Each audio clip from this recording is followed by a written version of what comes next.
Hi guys, and welcome to yet another very exciting Adobe Premiere Pro tutorial. And in this tutorial we will be talking about working with still images or photos in Adobe Premiere Pro and what you can do with that. Photos and still images are a great improvement or addition or something that adds a lot of value to your project. It can be used for a lot of purposes. One of the purpose that people use it all the time is that you can use it for self-promotion in your videos and stuff. You might have seen those video clips when the video is running on and a still image pops up, and there the guy's contact number, company name, and the product, everything is shown. Okay, so they can be easily brought in and used in your project to enhance the value of your project. So in the upcoming few tutorials I will be telling you about a lot of things about still image that you can do in Premiere Pro, but in this tutorial we will be mostly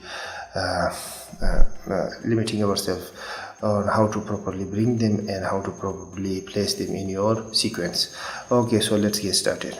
Instead of going to file and importing still images or their folder, I'm gonna go into media browser and I'm gonna hit the tilde key on the keyboard so that the image is enlarged or the media browser is enlarged. If your images are not shown like this, then you might be in the list view. To change this to the photos, then you have to click on this thumbnail view and it will show you. And there is a very neat filter over here. If you are working with the image, for example, you just want JPEGs, then click on it and it will show only JPEGs. And if you have PNG files in there, it will bring up those. And if you click these off and click on the Photoshop picture, which is this one, it will bring that up. Because I do not have Photoshop picture, so I'm gonna click that one off. So I'm gonna bring one of these picture, which is actually a book picture, and this is coins and stuff like that. Okay, so you can right click on it and say to it to import. You can import it like this, or you can select one and then shift click on the last one or the guys that you want to add, and it's gonna import, select all of those, and then you can import these back, or you can lasso select all of them that you want to bring into your project. There are the many options like these. Okay, so now I'm gonna go back to my project and actually I have just brought in one picture. Let me bring in one. This one might be a good one. It's actually clocks, not coins. Okay, so now I'm gonna hit the tilde key to go back to the main interface of Adobe Premiere Pro. Okay, once we are in here, our pictures or images, still images are here. We can just drag them and put them in here. And now look what happens when I bring them in. Okay, let me zoom in a little bit into our sequence. Okay, actually let us zoom in a little bit more. Okay, so our image, at this point our sequence rolls on, and then our image comes into play.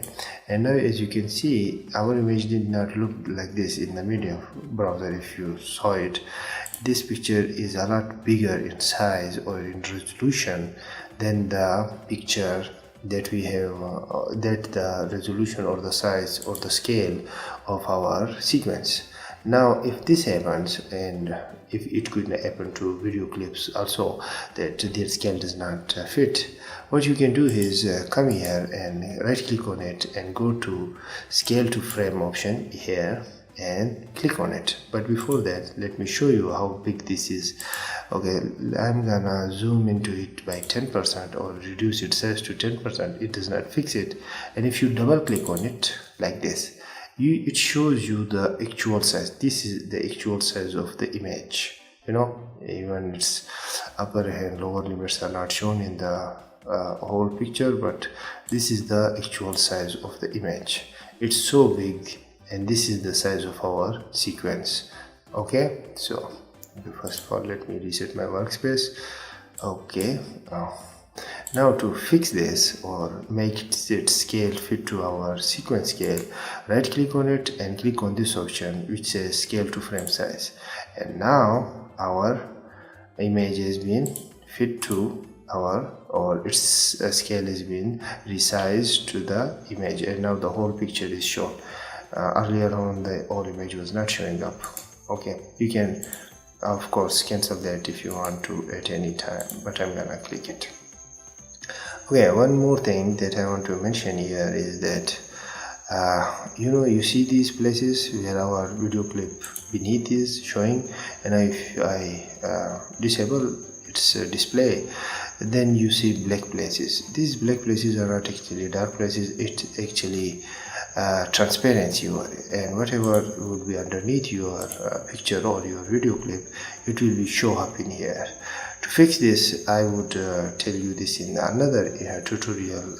In this tutorial we do not have time for this. The tutorial will become a little bit longer, but before we go, I want to tell you that if you do not want to change the default scale size of your pictures or your video clips or any media that you bring into your timeline, you can go to edit menu and then go to preferences and then click on media, and you can check this option which is default media scaling.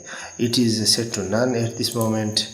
You can set it to scale to frame size or set to frame size. Okay, now once you do that, any media, any video or any still image or photo that you bring to your timeline or your project, it will be automatically scaled to the sequence.